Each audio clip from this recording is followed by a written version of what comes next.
সাল্লামের মাধ্যমে আমরা মেসেজ পেলাম, সুবহানাল্লাযী, তোমরা ওই পবিত্রতম ওই আল্লাহর, যিনি পবিত্র মহান, ইউসাব্বিহুর রাআদু, বজ্রপাতের সময় ওই আল্লাহর গুণগান করো। সুবহানাল্লাহ। ঝড় তুফান বজ্রপাত হলে কার গুণগান করতে হবে? ওই আল্লাহ। বিহামদিহি, কিভাবে করবা? বিহামদিহি, তাসবিহ তাহলিল করবা, আল্লাহর প্রশংসা করবা। ওয়াল মালাইকাতু মিন খিফাতিহি, যার ভয়ে ফেরেশতারা পর্যন্ত আসমানের মধ্যে বসে নাই, তারা পর্যন্ত আল্লাহর গুণগান গাচ্ছে। সুবহানাল্লাহ। তাহলে ফেরেশতারা পর্যন্ত কি নেই, বসে, তারা পর্যন্ত এই বজ্রপাত এটার ভয়ঙ্করতার কারণে তারা পর্যন্ত বসে বসে কি করতেছে? আল্লাহর জিকির আজকার করতেছে, আল্লাহর হাম। তাহলে আমাদের করণীয় কি? এখান থেকে আমরাও আল্লাহর দরবারে ফানা চাইব। সুবহানাল্লাহ, আলহামদুলিল্লাহ, আল্লাহু আকবার, এ তাসবিহে ফাতিমিটা সব সময় জবানের মধ্যে রাখবো। এটার পাশাপাশি বেশি বেশি ইস্তিগফারের মধ্যে রত থাকবো। বলি সুবহানাল্লাহ, ইস্তিগফার, আস্তাগফিরুল্লাহ, আস্তাগফিরুল্লাহ, এভাবেই করতে পারেন। অথবা বেশি বেশি ঝড় তুফান বৃষ্টি বাদলের দিনে আস্তাগফিরুল্লাহাল্লাযী লা ইলাহা ইল্লা হুয়াল হাইয়ুল কাইয়্যুম ওয়া আতুবু, সকলে একসাথে পড়ি, আস্তাগফিরুল্লাহাল্লাযী লা ইলাহা ইল্লা হুয়াল হাইয়ুল কাইয়্যুম ওয়া আতুবু ইলাইহি। তাহলে আল্লাহর দরবারে এই বৃষ্টি বাদলের সময় এই আস্তাগফিরুল্লাহ, ইস্তিগফার বেশি বেশি পড়ব। এরপরে এই সূরার রাআদের 13 নম্বর আয়াতের আলোকে বিহামদিহি, আল্লাহর প্রশংসা করতে হবে। আল্লাহর হামদ কিভাবে করব? আল্লাহর হামদ করব 33 বার সুবহানাল্লাহ, 33 বার সুবহানাল্লাহ, 33 বার আলহামদুলিল্লাহ, আলহামদুলিল্লাহ, 34 বার আল্লাহু আকবার, সুবহানাল্লাহ, আলহামদুলিল্লাহ, আল্লাহু আকবার। আরেকটা কালেমা আছে লা ইলাহা ইল্লাল্লাহ, এটা 99 বার পড়ার পরে সর্বশেষ লা ইলাহা ইল্লাল্লাহু মুহাম্মাদুর রাসূলুল্লাহ সাল্লাল্লাহু তাআলা আলাইহি ওয়াসাল্লাম বলেন, এই আমলগুলো যদি করি তাহলে এই বন্যার সময়ের মধ্যে আমাদেরকে রক্ষা করবেন কে? আল্লাহ। এই বিশ্বাস আমাদের আছে? বিশ্বাস অবশ্যই আল্লাহর উপর থাকতে হবে। আমাদের সবচেয়ে বড় বিশ্বাস হলো আমাদের আল্লাহ আছেন। যত বিপদ আপদ দেন না কেন, পানি উঠতে উঠতে আপনার গলা পরিমাণ যদি এসে যায়, তখনই আপনার তাওয়াক্কুল করতে হবে কার? আল্লাহ। তারপরে আল্লাহ রাব্বুল আলামিন আমাদেরকে সূরা রুমের 41 নম্বর আয়াতের মধ্য দিয়ে এই যে বন্যা, ঝড় তুফান, স্বাভাবিক পরিস্থিতি থেকে অস্বাভাবিক হওয়ার পিছনে কোরআনের একটা আয়াত নাজিল করেছেন। এটা বান্দার কামাই, বান্দার দ্বারা এই সমস্ত রোগ ব্যাধি আসে। বান্দার আমলের কারণে, বান্দার বাজে আমলের কারণে, কৃতকর্ম খারাপ হওয়ার কারণে বন্যা আসবে, ঝড় আসবে, টর্নেডো আসবে, বিভিন্ন ধরনের মহামারী রোগ আসবে, অ্যাক্সিডেন্ট আসবে। এই সব কিছু বান্দার আমলের কারণে আসে। বান্দার আমলের কারণে আমরা এগুলো নিয়ে আসি। আল্লাহ নিজ থেকে দিতে চাই না। আল্লাহ আমাদের উপর বিন্দু পরিমাণ আমাদের উপর জুলুম করতে চায় না। আমাদের জুলুম আমরাই নিয়ে আসি। কিভাবে? সূরা রুমের 41 নম্বর আয়াতের মধ্যে আল্লাহ রাব্বুল আলামিন ইরশাদ করেন, যাহারাল ফাসাদু ফিল বাররি ওয়াল বাহর বিমা কাসাবাত আইদিয়ান নাস লিয়ুযীকাহুম বা'দাল্লাযী আমিলু ليذيقهم بعد الذي عملوا لعلهم يرجعون। আল্লাহ রাব্বুল আলামিন ইরশাদ করেন সূরা রুমের 41 নম্বর আয়াতের মধ্যে, ও আমার বান্দারা, দেখো দেখো তোমাদের কারণে যে বিপর্যয়গুলো আসে কিভাবে। লাহারাল ফাসাদু, ফাসাদ সৃষ্টি হয়, বিপর্যয় ছড়িয়ে পড়ে। ফিল বাররি ওয়াল বাহারি, জলে এবং স্থলের মধ্যে, পানির মধ্যে এবং স্থলের মধ্যে, যেখানে পানি নাই সেখানের মধ্যে ফাসাদ সৃষ্টি হয় তোমাদের কারণে। কিভাবে? বিমা কাসাবাত আইদিয়ান নাস, ওই মানুষরা তোমরা হাত পা দিয়ে যা কিছু কামাই করো সেটারই আল্লাহ তাআলা গজব নাজিল করে। নাউজুবিল্লাহ বলি। নাউযুবিল্লাহি মিন যালিক। আমাদের খামায় আমরা আনতেছি কিভাবে? বা'দাল্লাযী আমিলু লা'আল্লাহুম ইয়ারজিউন। আমাদের কৃতকর্মের ফল আমাদের কাছে ফেরত আসে কিভাবে? এই যে আমাদের মধ্যে ঘুষখোর আছে না নাই, সুদখোর আছে না নাই, হারামখোর আছে না নাই, জেনাখোর আছে না নাই, আছে। ব্যবসা বাণিজ্যের মধ্যে উজান খন্দে আছে না নাই। আমাদের মধ্যে যাদের এই সমস্ত খারাপ কর্মকাণ্ডের মধ্যে আছেন, গীবতকারী আছে, সগলকারী আছেন, জেনাকারী আছেন, মদ্যপানকারী আছেন, যারা আল্লাহর নাফরমানির মধ্যে ব্যস্ত থাকেন, নামাজে কালামের মধ্যে কোনো হিসাব নাই, নামাজে কালামের মধ্যে কোনো গুরুত্ব নাই, মা বাবার হকের মধ্যে খেয়াল নাই, ওস্তাদের হকের প্রতি খেয়াল নাই, ইমাম সাহেব মুয়াজ্জিন ইমাম খতিব সাহেবদের প্রতিও সম্মান প্রদর্শন করে না, এইরকম কতগুলো কুলাঙ্গার বিয়াদব যারা আছে, আল্লাহ তাআলা বলেন আমি তাদের জন্য মূলত এই সমস্ত বন্যা এবং গজব দিই। ঠিক কিনা? দেখেন, প্রত্যেকটা মানুষের জন্য কিন্তু এগুলো আসে না। ওই যারা খারাপই করে, দুনিয়ার জমিনের মধ্যে যারা ফাসাদ সৃষ্টি করে বেড়ায়, তাদের জন্য মূলত কি একজন আরেকজনের পিছনে লাগিয়ে দেয়, আসে না নাই? কত সুন্দর সংসার চলতেছে, একজন আরেকজনের মধ্যে গিটটা লাগাই দিছে, শেষ। কত সুন্দর স্বামী স্ত্রীর মহব্বত, একজন আরেকজনের মধ্যে এমন একটা পেঁচ লাগাই দিছে, এক সময় গিয়ে তালাক হয়ে যাচ্ছে, আসে না নাই? তাদের কারণে মূলত এই সমস্ত ফাসাদগুলার কারণে আল্লাহ রাব্বুল আলামিনের পক্ষ থেকে গজবগুলো আসে। তাহলে আমাদের কারণে যদি গজব আসে, আমাদের কারণে যদি গজব এসেই থাকে, তাহলে লস নাকি লাভ? অবশ্যই লস। তাহলে লস হলে আমাদের সবাইকে একসাথে আল্লাহর দরবারে ফানা চাইতে হবে না? অবশ্যই ফানা চাইতে হবে। তাহলে সেজন্য কি করতে হবে? প্রথম যে কন্ডিশনটা, জ্বর, তুফান, বন্যা, এগুলো থেকে 1 নাম্বার আমল হলো তওবা করা। আপনাদের মনোযোগ আছে? 1 নাম্বার আমল কি? তওবা আমাদের করতে হবে। কি? আল্লাহ রাসূল সাল্লাল্লাহু আলাইহি ওয়াসাল্লাম সহিহ মুসলিম শরীফের 899 নম্বর হাদিস খানার মধ্যে এনেছেন, ওয়াইদা তাখায়্যালাতিস সামাউ তাগায়্যারা লাউনু ওয়া খারাজা ওয়া দাখালা ওয়া আকবালা ওয়া আদবারা। আল্লাহ রাসূল সাল্লাল্লাহু আলাইহি ওয়াসাল্লামের জমানার মধ্যে যখন চতুর্দিকে পানি আসতো, বন্যা হতো, ঝড় তুফান হতো, ওই সময় ওয়াইদা তাখায়্যালাতিস সামাউ, ওই যখন আসমানের ঝুপ ঝুপ আওয়াজ হতো, বৃষ্টির আওয়াজ হতো, ঝড় তুফান যখন বেড়ে যেত, আল্লাহ রাসূল সাল্লাল্লাহু আলাইহি ওয়াসাল্লামের চেহারা মুবারকের মধ্যে উদ্বিগ্নের একটা ছাপ এসে যেত। আল্লাহু আকবার। টেনশনে পড়ে যেতেন, হাই হাই, এত বৃষ্টি ঝড় বাদল আসতেছে, নিশ্চয়ই আমার উম্মতের মধ্যে কোনো উম্মত গুনাহগার হচ্ছে, আমার উম্মতের মধ্যে কোনো উম্মত গুনাহ করতেছে, যার ফলে আল্লাহ তাআলা এই গজব নাজিল করতেছেন। আল্লাহ রাসূলের চেহারা মুবারকের মধ্যে উদ্বিগ্নের একটা ছাপ ফুটে উঠত। সেজন্য আল্লাহ রাসূল সাল্লাল্লাহু আলাইহি ওয়াসাল্লাম ওয়া খারাজা ওয়া দাখালা, কিছুক্ষণ ঘর থেকে বের হতেন, আবার আসতেন, অর্থাৎ পায়চারি শুরু করে দিতেন। কি হবে কি হবে? আল্লাহ রাসূল টেনশনে পড়ে যেতেন, হাই হাই, এই যে ঝড় বাদল বৃষ্টি এগুলো হচ্ছে, না জানি কি হয়, আমার উম্মতদের কি হয়, কোন উম্মতের কারণে পুরা সকলের উপর আযাবটা আসতেছে, আল্লাহ কি হবে কি হবে? এটার কারণে আল্লাহ রাসূল সাল্লাল্লাহু আলাইহি ওয়াসাল্লাম টেনশনে পড়ে যেতেন, পায়চারি করতেন, এদিক ওদিক দৌড়াদৌড়ি করতেন। সুবহানাল্লাহ বলবেন না? আল্লাহ রাসূল সাল্লাল্লাহু আলাইহি ওয়াসাল্লাম যেখানে উদ্বিগ্ন হতেন, সেখানেও আমাদের উদ্বিগ্ন হওয়ার দরকার আছে না নাই? যে সমস্ত আমাদের ভাইয়েরা নামাজ পড়তে পারতেছে না আজকে পানির কারণে, মসজিদ ডুবে গেছে, আমরা এত সুন্দর পরিবেশে আসি, তাহলে শুকরিয়া আদায় করে তাদের জন্য দোয়া করতে হবে না? অবশ্যই। প্রত্যেকটা মুসলমানের উপর আজকে জুমার নামাজটা ফরজ না? ফরজটা যেন তারা যেভাবে হোক আদায় করতে পারে, আল্লাহ পাক রব্বুল আলামিন তৌফিক দিন, বলে আমিন। আল্লাহ আল্লাহ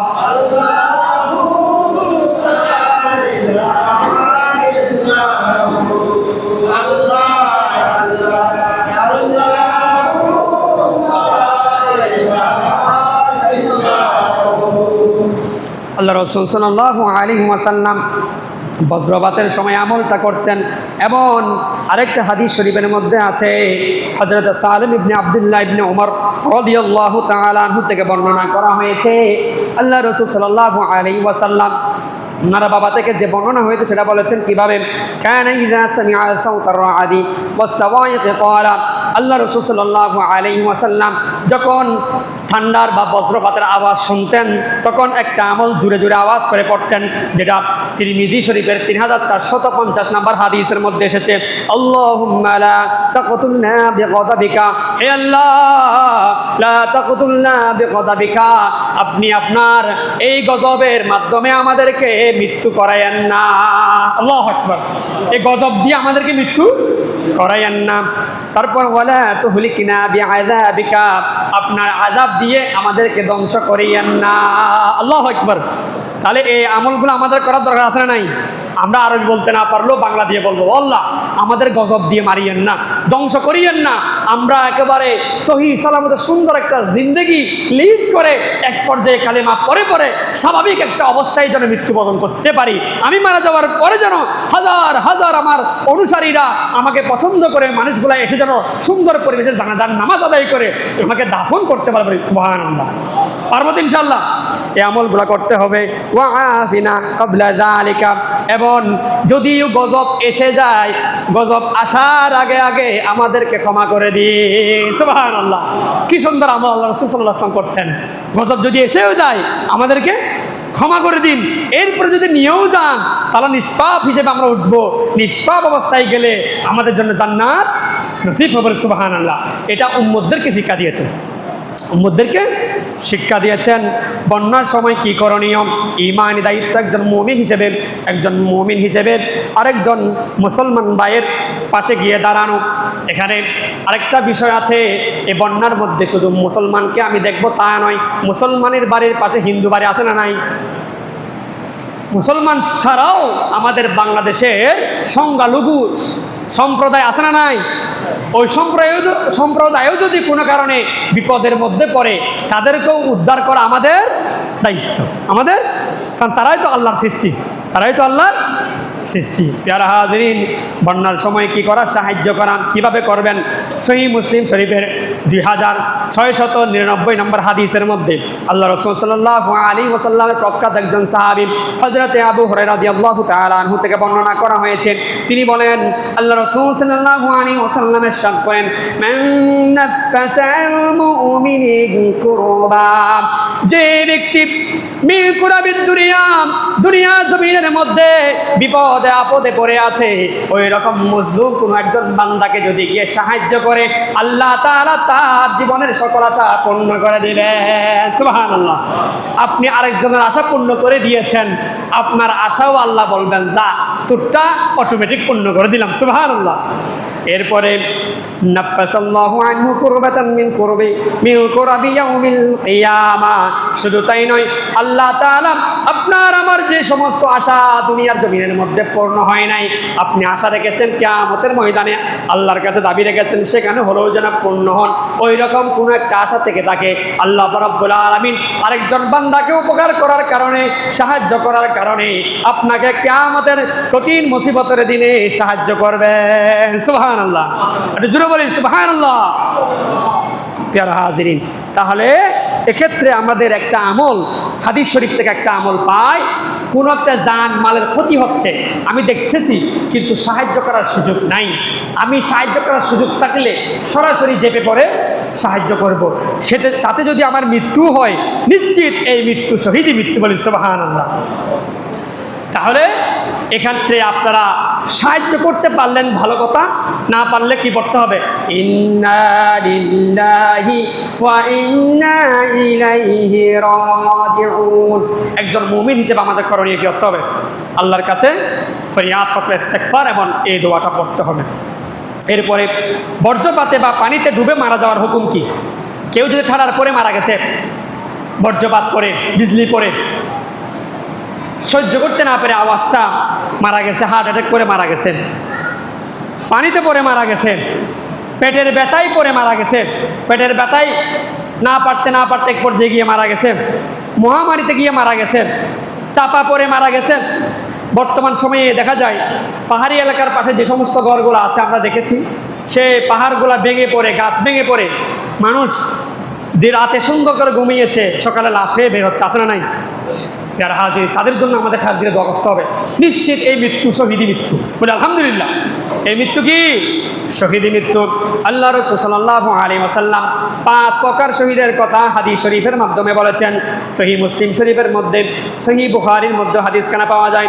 সহিহ বুখারীর 2829 নম্বর হাদিসের মধ্যে পাওয়া যায় এবং সহিহ মুসলিম শরীফের 1914 নম্বর হাদিসের মধ্যে আল্লাহ রাসূল সাল্লাল্লাহু আলাইহি ওয়াসাল্লাম ইরশাদ করেন, আশ-শুহাদাউ খামসা, শহীদ হলো 5 প্রকার। কি কি? 1 নম্বর হলো আল-মাতউন, মহামারীতে মৃত্যু। আমাদের এখানে করোনা ভাইরাস নামক সেই ভাইরাসের কারণে হাজার হাজার মানুষ মারা গেছে না? এই মহামারী, এমনকি ভাইরাস জ্বরে আক্রান্ত হয়ে হাজার হাজার মানুষ মারা যাচ্ছে, হাম রোগে আক্রান্ত হয়ে ছোটো ছোটো বাচ্চারা মারা যাচ্ছে, এগুলাকে বলা হয় মহামারী। অর্থাৎ আপনার ঘরের মুরগির একটা ফার্ম আছে, ওই ফার্মের মধ্যে একটা রোগ আসছে, দেখা যাচ্ছে ওই একটা রোগের কারণে 1জন 2জন মরতে মরতে পুরা ফার্ম সব মুরগি মারা গেছে না? এগুলো বলা হয় মহামারী। মহামারী মানে কি? অর্থাৎ ছোঁয়াচে রোগের মাধ্যমে আপনার আমার সংস্পর্শে যারা থাকবে তাদেরও পর্যায়ক্রমে এ ক্ষতির আশঙ্কা আছে। এই রকম মৃত্যু হয়ে আমি পবিত্র ছিলাম, আমার কোনো দোষ ছিল না, আমি সবসময় নিজেকে সুন্দর করে পরিপাটি পবিত্রতা অর্জন করে চলতাম, কিন্তু আমার একজন ভাই, আমার একজন পরিবারের সদস্যের রোগ হওয়ার কারণে ওই ছোঁয়াচে রোগ আমারও হয়েছে, সেও মারা গিয়েছে, আমিও মারা গেলাম, 2 জনে শহীদ হয়ে গেলাম, বলি সুবহানাল্লাহ। এরপরে ওয়াল মাবকুন, যারা পেটের রোগে মারা যায়, পেট ব্যথায় আছে না অনেকে, পেট ব্যথায় হই হুল্লুর করে ঘোরাঘুরি করতে করতে পেট ফুলে গিয়ে অনেকের ব্লাস্ট হয়ে যায়, এভাবে যারা মৃত্যুবরণ করে তাদেরকে হাদিসে পাক অনুযায়ী কি শহীদ, বলি আলহামদুলিল্লাহ। ওয়াল গরিকু, পানিতে ডুবে যারা মারা যায়, বর্তমানে বন্যার মধ্যে যারা পানিতে সহযোগিতা করতে গিয়েছেন, যাদেরকে উদ্ধার করতে গিয়েছেন, গতকালকে খুব দেখে অবাক লাগলো, ছোট্ট একটা নিষ্পাপ বাচ্চাকে একটা ডেক্সির মধ্যে গিয়ে বাসায় বাসায় নিয়ে আসতেছে উদ্ধার করার জন্য। আল্লাহু আকবার, কি সুন্দর! ফুটফুটে বাচ্চাটার জীবনটা হয়তো চলে যেত যদি ওই সুন্দর ব্যবস্থাপনাটা করে যদি তাকে বাঁচানো না হতো। তাহলে এভাবে যদি কেউ মারাও যায়, সেক্ষেত্রে সে নিশ্চিত শহীদ, বলি আলহামদুলিল্লাহ। এরপরে চাপা পড়ে মৃত্যুবরণ হওয়া, যাদের গাছ পড়ে বাঁশ পড়ে ঘরের দেওয়াল ভেঙে যাদের উপর পড়লাম, সে যদি মারা যায় সে নিশ্চিত শহীদ, সুবহানাল্লাহ। এরপরে ওয়াসাহিবুল হাদমি ওয়া শাহীদু ফি সাবিলিল্লাহ, যারা আল্লাহর রাস্তায় মৃত্যুবরণ করে। আল্লাহর রাস্তায় মৃত্যুবরণ বলতে কিভাবে? ছোট বাচ্চাদেরকে অনুরোধ জানাবো, তোমরা একটু আওয়াজ করিও না, বাচ্চারা, আমি গার্ডিয়ানদেরকে অনুরোধ জানাবো আপনাদের বাচ্চাদের আপনাদের পাশে নিয়ে বসেন, তাহলে আপনাদের ভয়ে হয়তো কথাবার্তা বলবে না। একসাথে বাচ্চারা যখন একসাথে যাবে তারা বিভিন্ন দুষ্টামি করে যাতে অন্যজনের সমস্যা হয়। সালাতুন ইয়া রাসূলুল্লাহ আলাইকুম। প্যারা হাজিরিন, আল্লাহ রাসূল সাল্লাল্লাহু আলাইহি ওয়াসাল্লাম বলেছেন, বজ্রপাতে মৃত্যু, এই ধরনের 5 ধরনের মৃত্যু থেকে আমরা পানা চাইব। যদিও মৃত্যুবরণ হয়ে থাকে তাহলে নিশ্চিত আমরা শহীদ হয়ে মরব, সুবহানাল্লাহ। এরপরে পরের পয়েন্ট হলো বৃষ্টির সময় বিশেষ একটা আমল। আল্লাহ রাসূল সাল্লাল্লাহু আলাইহি ওয়াসাল্লাম একটা আমল বলেছেন, সহিহ বুখারী শরীফের 1032 নম্বরের এই আমলটা হলো আল্লাহুম্মা সাইয়্যিবান নাফিআ। এই ছোট্ট একটা আমল আমরা সকলে করতে পারবো ইনশাআল্লাহ। আল্লাহুম্মা সাইয়্যিবান নাফিআ, হে আল্লাহ উপকারী বৃষ্টি আমাদেরকে দেন, বলি সুবহানাল্লাহ। যে বৃষ্টি হলে আমাদের ক্ষেত খামার ঠিক থাকবে, যে বৃষ্টি হলে বন্যার প্রাদুর্ভাব থাকবে না, যে বৃষ্টি হলে আমাদের স্বাভাবিক জীবনযাপন অতিষ্ঠ হবে না, সমস্যায় সৃষ্টি হবে না, আমাদের স্বাভাবিক নামাজে কালামে চলা ফেরায় ঠিক থাকবে, ওই রকম বৃষ্টি আমাদেরকে দান করুন, বলি সুবহানাল্লাহ। আল্লাহ পাক আমাদেরকে দান করুন, বলি আমিন। এরপরে বৃষ্টির পানি গায়ে লাগানো সুন্নাত, সুবহানাল্লাহ বলি। বৃষ্টির পানি গায়ে লাগানো সুন্নাত। আল্লাহ রাসূল সাল্লাল্লাহু আলাইহি ওয়াসাল্লাম সহিহ মুসলিম শরীফের 898 নম্বর হাদিসের মধ্যে এনেছেন, আল্লাহ রাসূলের একজন সাহাবী হযরত আনাস বিন মালিক রাদিয়াল্লাহু তাআলা আনহু, যিনি আল্লাহ রাসূলকে 10 বছর খেদমত করেছেন, ওনার থেকে রওয়ায়াতটা এসেছে কিভাবে? আল্লাহ রাসূল সাল্লাল্লাহু আলাইহি ওয়াসাল্লাম শরীরের কিছু অংশ দেখলাম যখন নতুন করে বৃষ্টি হতো, আল্লাহ রাসূল সাল্লাল্লাহু আলাইহি ওয়াসাল্লাম এভাবে জুব্বাটা উল্টিয়ে শরীরের কিছু অংশ বৃষ্টির পানিতে ভিজাতেন, সুবহানাল্লাহ। কিছু অংশ বৃষ্টিতে ভিজাতেন। তবে হ্যাঁ, বাচ্চাদের ক্ষেত্রে নতুন হঠাৎ বৃষ্টি পড়লে, মাথায় পড়লে অসুস্থতার সম্ভাবনা থাকে। তবে আল্লাহ রাসূল সাল্লাল্লাহু আলাইহি ওয়াসাল্লাম কিছু অংশ ভিজাতেন। কিভাবে? এটি আবার বলতেন, লিআন্নাহু হাদিসু আহাদি বিরব্বি তাআলা, এই বৃষ্টির পানি যে আমি ভিজাচ্ছি এটার মধ্যে আল্লাহর পক্ষ থেকে একটা রহমত আছে। বলে সুবহানাল্লাহ। আল্লাহর পক্ষ থেকে এটা কি আছে? রহমত আছে। কারণ এই বৃষ্টির পানি দিয়ে সরাসরি কে? আপনি আপনার শরীরের মধ্যে কোথাও চুলকানি আছে, কি আছে? চুলকানি ব্যারাম আছে না? যত চুলকানি এত ভালো লাগে, পরে আবার মরিচের মতো, মরিচ চিটকা দিলে যেরকম সেরকম খারাপ লাগে। যাই হোক, বেশি আপনাদের শরীরে কোনো একটা অঙ্গ প্রত্যঙ্গর অবস্থা খারাপ লাগতেছে, ওই মুহূর্তে আপনি নিয়ত করে, আল্লাহ আপনি উপর থেকে যে পানি পাঠাচ্ছেন এই পানিটা সরাসরি আপনার পক্ষ থেকে দাওয়া ওষুধ হিসেবে নিয়ে এই পানিটা আমি এখানে লাগাই দিলাম, আল্লাহ আপনি সুস্থ করে দেন। বলি সুবহানাল্লাহ। তাহলে আল্লাহ রাসূলের হাদিস দ্বারা বোঝা গেল আল্লাহ রাসূল সাল্লাল্লাহু আলাইহি ওয়াসাল্লামের অসুখ বিসুখের জন্য নয়, আল্লাহ রাসূল সাল্লাল্লাহু আলাইহি ওয়াসাল্লাম নিয়ামত হিসেবে পানির কিছু অংশ শরীরের মধ্যে লাগাতেন। সুবহানাল্লাহ বলি। এখন তো আমরা বর্তমানে অনেকে আছি, ছি ছি ছি আমার গায়ে পুরো ভিজে গেছে পানি পরে, হাই হাই আল্লাহ শুধু আমারে পাইছেনি, আমার এই অবস্থা কেন, ছি। না না, যত এগুলোও একটা নিয়ামত, এগুলো একটা নিজেকে চেষ্টা করবেন যেন অসুখ বিসুখ থেকে বাঁচা থাকা যায় আর কি। এরপরে অতিরিক্ত বৃষ্টি হলে কোন দোয়াটা আমি পড়বো? আমি ফেসবুকে গতকালকে পোস্ট দিয়েছি, এটা সহিহ বুখারী শরীফের 1013 নম্বরে দোয়াটা। আল্লাহ রাসূল সাল্লাল্লাহু আলাইহি ওয়াসাল্লাম যখন বেশি বৃষ্টি হতো, এক নাগারে 3-4 দিন হতো, তখন এই দোয়াটা পড়তেন বেশি বেশি। আমরা সকলে একটু মুখে মুখে পড়ি, আল্লাহুম্মা হাওয়ালাইনা ওয়ালা আলাইনা, আল্লাহুম্মা আলাল আকামি ওয়াল জিবালি ওয়াল আজামি ওয়াল যিরাবি ওয়াল আউদিয়াতি ওয়া মানাবিতিশ শাজার। হে আল্লাহ, আমাদের উপর, ওয়ালা আলাইনা, আল্লাহুম্মা হাওয়ালাইনা, হে আল্লাহ রাব্বুল আলামিন, আমাদের উপর গজবের সেই বৃষ্টি, যে বৃষ্টি আসলে বন্যা হয়ে যায়, যে বৃষ্টি আসলে আমার সনের ঘর উল্টে যায়, আমার বৃষ্টির কারণে আমার টুনের ছিদ্র দিয়ে পানি পড়তে পড়তে আমার ঘরের মধ্যে একটা অস্বাভাবিক পরিস্থিতি সৃষ্টি হয়ে যায়, ওই রকম বৃষ্টি আমাদের উপর দিয়েন না। তাহলে দিবেন কোথায়?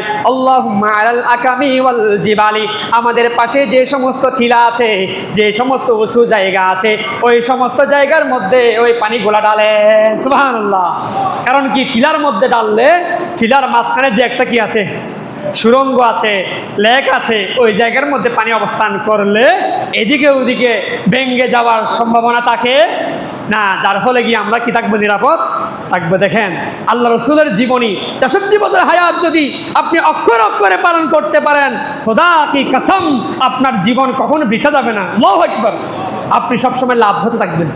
এখন আমরা তো নাই, আমরা তো পৃথিবীর সর্বশ্রেষ্ঠ নেতা আল্লাহ রাসূলকে মানি না, আমরা তো দুনিয়াবি নেতার পিছনে ঘুরতে ঘুরতে না, কোথায় নামাজ, কোথায় খালাম, মসজিদে পর্যন্ত আমরা শান্তি পাবে 10-20 মিনিট, একটু 5 মিনিট লেট হলে ঘড়ির দিকে বারবার দেখাই দেয় ইমাম সাহেবকে, খতিব সাহেবকে। এত বড় স্পর্ধাওয়ালা মানুষ আমাদের মসজিদের মধ্যে আছে না নাই? দেখাই দেয়, হুজুর 5 মিনিট বেশি হয়ে গেছে, শেষ করেন। কিন্তু আপনি খেলাধুলার মধ্যে দেখেন 90 মিনিট 120 মিনিট খেলা হলেও আপনার বেশি সময় নষ্ট হয় না, ট্রাইব্রেকার চলতেছে, আরো 20 মিনিট চলতেছে, সেখানে সময় নষ্ট হয় না। কিন্তু মসজিদের মধ্যে আসলেন আপনি সবার পরে, আবার এসে হুজুরকে চোখ রাঙাচ্ছেন, ওই হুজুর সময় তো শেষ হয়ে গেছে, তাহলে শেষ করেন না। হাই হাই, মনে রাখবেন, আমি হুজুরও আল্লাহর কাছে একদিন ধরা হবে, আপনিও আপনার আল্লাহর কাছে একদিন ধরা দিতে হবে, ঠিক কিনা? মসজিদে থাকার আমাদের সময় নাই, কিন্তু বাইরে কোথাও গেলে হাজারটা সময় ব্যয় করার আমাদের সময় আছে। অথচ এই মসজিদে কে আছে? আল্লাহ আছে। বলি সুবহানাল্লাহ। এই মসজিদ হলো জান্নাতের একটা টুকরা, আর বাজার হলো জাহান্নামের একটা টুকরা। বলি নাউজুবিল্লাহ। তাহলে মসজিদ বেশি দামি না জাহান্নাম? বাজার বেশি দামি, মসজিদ বেশি দামি। সেজন্য মসজিদে 5টা মিনিট বেশি থাকার জন্য চেষ্টা করবেন। কারণ কি, এই মসজিদে বেশি থাকলে আপনার আমার আমলনামায় বেশি বেশি সওয়াবের ভাগীদার হবো আমরা, ঠিক কিনা? কারো আবার গায়ে নিয়েন না। অনেক জায়গায় সমস্যা হয়, আমাদের এখানে তেমন নয় আলহামদুলিল্লাহ। অনেক জায়গায় সমস্যাগুলো হয়, বলতে হয়, কারণ আমরা হাজার হাজার মিনিট সময় নষ্ট করে ফেলি মোবাইল গুতাগুতি দিয়ে। 5 মিনিটের জন্য মোবাইল নিলে রাতে 1 ঘন্টা 2 ঘন্টা চলে যায়, 2টা 3টা ঘুমাতে যায়, সকালের নামাজ ঘুমে, আছে না নাই? সেদিকে আমাদের কর্ণপাত নাই। মসজিদ আসলে 5 মিনিটের জন্য আমাদের ঝগড়া বিবাদ লাগাই যায়, বিভিন্ন ধরনের সমস্যা সৃষ্টি হয়ে যায়। এই বিষয়গুলো থেকে আমরা দাবে দাবে চেষ্টা করব বেশি সময় আল্লাহ এবং আল্লাহ রসুলকে দেওয়ার জন্য। এখানে আল্লাহ আছে, আল্লাহ রসুলও আছে, সুতরাং আমাদের রেজামন্দিও এখানে আছে। যারা পেয়ারা হাজিরিন, এখান থেকে কি বুঝলাম? দুর্যোগের সময় বেশি বেশি আল্লাহকে ডাকতে হবে, ইস্তেগফার করতে হবে, খাম সানা পড়তে হবে, আল্লাহ রসুলের উপর দরুদ পড়তে হবে বলি আলহামদুলিল্লাহ। তাহলে আমাদেরকে এই আমলগুলো করতে হবে। সর্বশেষ কয়েকটা পয়েন্ট বলে আমি শেষ করে দিচ্ছি। দুর্যোগ থেকে বাঁচার জন্য নফল আমল, কয়েকটা নফল আমল আছে। 1 নম্বর সাদকা করা, as-সাদাকাতু তারুদ্দুল বালা, বেশি বেশি সাদকা করবেন। এই দুর্যোগ হলে বেশি বেশি দান করবেন। কিভাবে? আপনার সামান্য কিছু টাকা সঞ্চয় আছে, আপনি চিন্তা করলেন আপনার পাশের বাড়ি পানি উঠছে, তাদেরকে আপনার 2 তলা ঘরের মধ্যে এসে তাদেরকে আশ্রয় দেন, অথবা তাদেরকে 2 তলা যে আশ্রয় কেন্দ্র আছে তাদেরকে সেখানে যাওয়ার জন্য ব্যবস্থা করে দেন, অথবা আপনার পকেট থেকে তাদেরকে শুকনা কিছু খাবার তাদেরকে দিয়ে আসেন। করা যাবে না ইনশাল্লাহ? অবশ্যই করা যাবে। প্রস্তুতি নেন। হয়তো যেভাবে দেখা যাচ্ছে আমাদের এই দিকেও প্লাবিত হওয়ার সম্ভাবনা আছে, সেজন্য আমরা সবসময় প্রস্তুতি রাখবো, এই সৎকা করব, মানুষদেরকে সাহায্য করার চেষ্টা করব। এরপরে সকাল সন্ধ্যায় সুরক্ষার জন্য একটা দোয়া আছে, যেটা আল্লাহ রাসূল সবসময় পড়তেন, আমরা সকালে মুখে মুখে পড়ি 3 বার, সকালে 3 বার, সন্ধ্যায় 3 বার। যে আল্লাহর বান্দা এই দোয়াটা পড়বে, তার জিন্দগিতে পুরা সকাল থেকে সন্ধ্যা পর্যন্ত কোনো বিপদ আপদ তার কাছে আসবে না। বলি সুবহানাল্লাহ। দোয়াটা পড়ি, বিসমিল্লাহিল্লাযী লা ইয়াদুররু মা ইসমিহি শাইউন ফিল আরদি ওয়ালা ফিস সামাই ওয়া হুয়াস সামিউল আলিম। এটা অর্থ কি? হে আল্লাহ, আসমানের জমিনের মধ্যে, আসমানের মধ্যে আমার উপর যত ধরনের গজব, যত কিছু নাজিল হওয়ার কিছু থাকলেও, কোনো কিছু ক্ষতি করার কিছু থাকলেও আপনার নামের উসিলায় এই ক্ষতিগুলো থেকে আমাদের হেফাজত করেন বলে আমিন। তাহলে আমলটা করব। এরপরে দুর্যোগের সময় গুজব, বিভিন্ন কুসংস্কার থেকে আমরা বেঁচে থাকার চেষ্টা করব। এরপরে জানমাল রক্ষার জন্য ইসলামের যে মূলনীতি যেগুলো আছে আমাদেরকে শেষ করতে হবে। সেটা কিভাবে? ওয়ালা তুলকু বিআইদিকুম ইলা তাহলুকাত ওয়া আহসিনু ইন্নাল্লাহা ইউহিব্বুল মুহসিনিন। তোমরা নিজেদেরকে ধ্বংসের দিকে ঠেলে দিও না। এই গজবগুলো আসার দ্বারা আমাদের একবার একটা মেসেজ এসে গেছে, আমি মিথ্যা কথা বলি সেজন্য হয়তো আল্লাহ গজব দিয়েছে, আমি সুদ খাই সেজন্য আল্লাহ গজব দিচ্ছে, আমি ঘুষ খাই সেজন্য আল্লাহ গজব দিচ্ছে, আমি হারাম খাই সেজন্য আল্লাহ গজব দিচ্ছে, আমি মানুষের উপর জুলুম করতেছি সেজন্য আল্লাহ বন্যা দিচ্ছে, আমি মানুষকে আজে বাজে পরনিন্দা, গীবত, চুগলখুরি এই সময় কাজের মধ্যে, সমস্ত কাজের মধ্যে ব্যস্ত আছি বিদায় আল্লাহ আমার উপর গজব দিচ্ছে।